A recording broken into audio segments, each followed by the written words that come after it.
गणित के ज्ञान में आप सभी का स्वागत है। आज हम लोग पढ़ेंगे दो चर वाले रैखिक समीकरण युग्म। तो दो चर वाले रैखिक समीकरण युग्म को हल करने की दो विधियाँ हैं। पहला विधि है ग्राफीय विधि और दूसरा विधि है बीजगणितीय विधि। ग्राफीय विधि के बारे में हम कक्षा 10 में प्रश्नावली 3.1 और 3.2 में पढ़ेंगे। और बीजगणितीय विधि के बारे में, बीजगणितीय विधि में 3 विधियाँ आती हैं, प्रतिस्थापन विधि, विलोपन विधि और बज्र गुणनखंड विधि। तो प्रतिस्थापन विधि को हम प्रश्नावली 3.3 में पढ़ेंगे, विलोपन विधि को प्रश्नावली 3.4 में पढ़ेंगे और बज्र गुणनखंड विधि को 3.5 में पढ़ेंगे। अब आइए देखते हैं दो चर वाले रैखिक समीकरण युग्म किसे कहते हैं। दो चर वाले रैखिक समीकरण युग्म किसे कहते हैं। तो यहाँ पर क्लियर लिखा हुआ है कि दो चर, कितना चर होना चाहिए, दो चर और वाले रैखिक समीकरण युग्म। पहले हम यहाँ ध्यान दीजिए रैखिक किसे कहते हैं। तो चर की अधिकतम घात कितनी होनी चाहिए, एक होनी चाहिए। चर की अधिकतम घात कितनी होनी चाहिए, एक होनी चाहिए।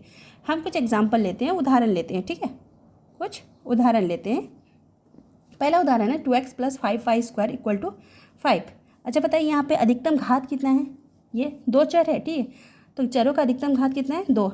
अतः यह रैखिक समीकरण नहीं है। हमें क्या चाहिए, घात एक चाहिए, तब वो जाकर रैखिक समीकरण होगा। एक अन्य उदाहरण लेते हैं 9x + 4y - z = 0।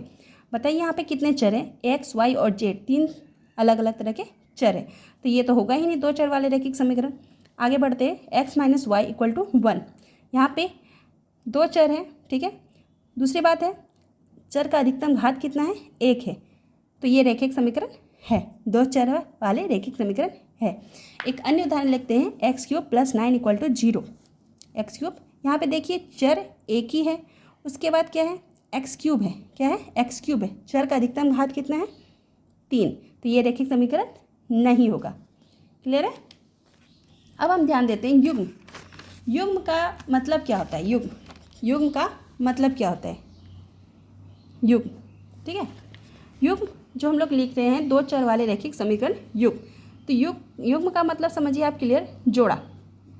क्या समझिए, जोड़ा। तो हम दो चर वाले रैखिक समीकरण युग्म चाहिए, मतलब दो समीकरण चाहिए।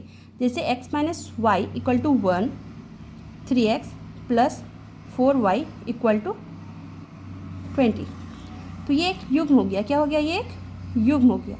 तो ये क्या हो गया, दो चर वाले रैखिक समीकरण युग्म हो गया। कितना हो गया, दो चर वाले रैखिक समीकरण युग्म हो गया। उसके बाद कक्षा 9 से याद कीजिए कि निम्न समीकरण दो चरों के रैखिक समीकरण के उदाहरण हैं।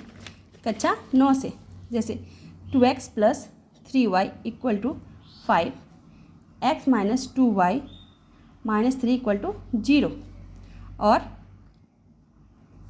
x - 0y = 2, अर्थात x = 2। आप यह भी जानते हैं कि वह समीकरण जिसको आप जानते होंगे, वह समीकरण जिसको x + by + c = 0 के रूप में लिखा जा सकता है, जहाँ पे a, b और c, a, b और c वास्तविक संख्याएं हैं और a और b और a एवं b दोनों शून्य नहीं है। तो ये a और b क्या होना चाहिए, शून्य नहीं होना चाहिए। तो क्या कहेंगे हम उसको, दो चर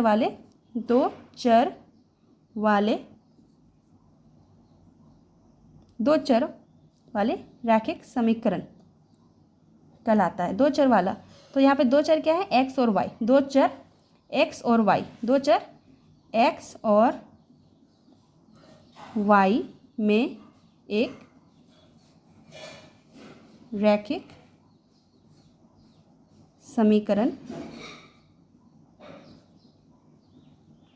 कहलाता है।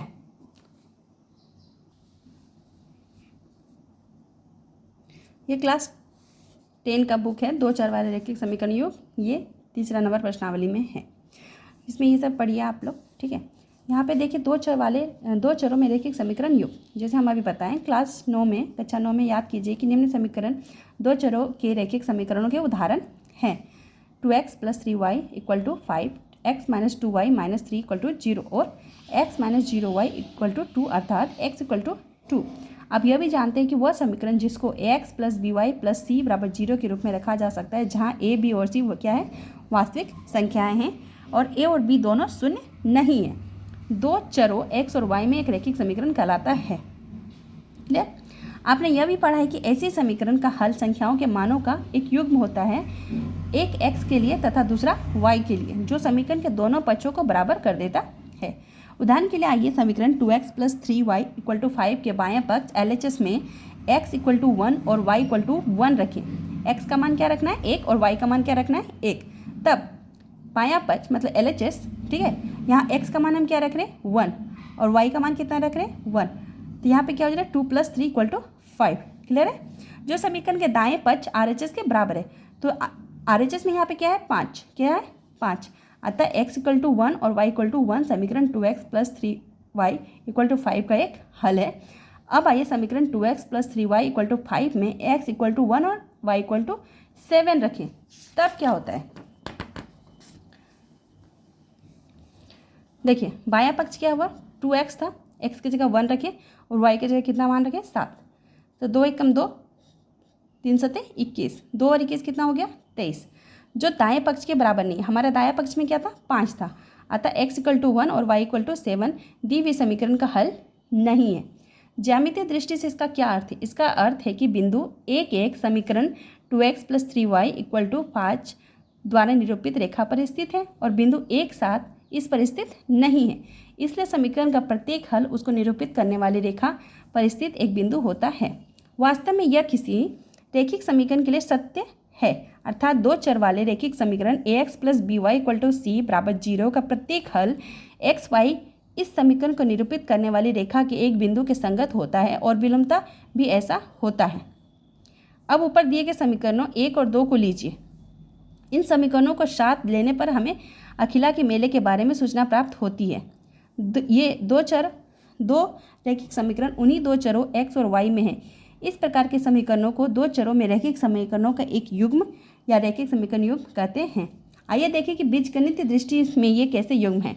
दो चरों x और y में रैखिक समीकरण युग्म का व्यापक रूप a1x + b1y + c1 = 0 और a2x + b2y + c2 = 0 है, जहाँ a1 b1 c1 a2 b2 c2 सभी क्या है, वास्तविक संख्या हैं और a1² + b1² ≠ 0, a2² + b2² ≠ 0 है। दो चरों में एक रैखिक समीकरण युग्म के कुछ उदाहरण है। 2x + 3y - 7 = 0 और 9x - 2y + 8 = 0, ठीक है। 5x = y और -7x + 2y + 3 = 0, x + y = 7 और 17 - y। ये सब क्या है, दो चरों में एक रैखिक समीकरण युग्म के कुछ उदाहरण हैं। क्या आप जानते हैं कि ये ज्यामितीय दृष्टि से कैसे युग्म है, ज्यामितीय दृष्टि से कैसे युग्म है। कक्षा 9 से याद कीजिए कि दो चरों में एक रैखिक समीकरण का ज्यामितीय अर्थात ग्राफीय निरूपण एक सरल रेखा होता था। क्या होता था, सरल रेखा। क्या अब आप बता सकते हैं कि दो चरों में रैखिक समीकरण युग्म ज्यामितीय रूप में कैसा दिखेगा। ये दो सरल रेखाएं होगी जिन्हें साथ साथ लिया जाएगा। एक समीकरण था तो एक सरल रेखा मिल रहा था, यहाँ पे अब हमें क्या, दो समीकरण मिलेगा, ठीक है, युग्म है तो दो समीकरण मिलेगा। तो दो समीकरण के लिए दो सरल रेखाएं होगी, कितनी होगी, दो सरल रेखाएं जिन्हें साथ साथ लिया जाएगा। आपने कक्षा 9 में यह भी पढ़ा कि एक तल में यदि दो रेखाएं दी हो तो निम्न में से केवल एक ही संभावना हो सकती है। तो पहली संभावना क्या है, दोनों रेखाएं एक बिंदु पर प्रतिच्छेद करेगी, दोनों रेखाएं एक बिंदु पर प्रतिच्छेद करेगी, दोनों रेखाएं प्रतिच्छेद नहीं करेगी अर्थात वे समांतर होगी। तीसरी संभावना क्या है, दोनों रेखाएं समपाती होगी, मीन्स एक रेखा के ऊपर दूसरी रेखा, एक रेखा के ऊपर दूसरी रेखा, ठीक है। रैखिक समीकरण युग्म को प्रदर्शित करने वाली दोनों विधियों यथा बीजगणित तथा ज्यामितियों को साथ साथ प्रयुक्त किया जा सकता है, ठीक है। आगे इसके बारे में उदाहरण हम नेक्स्ट वीडियो में बताएंगे। आप लोग प्लीज़ इस चैनल को सब्सक्राइब कीजिए, लाइक कीजिए और कमेंट कीजिए कि आपको ये क्लास कक्षा कैसा लगा, ये वीडियो कैसा लगा और आगे पढ़ने के लिए आप हमारे वीडियो को लाइक कीजिए। अगले वीडियो में हम लोग इसके उदाहरणों के बारे में चर्चा करेंगे।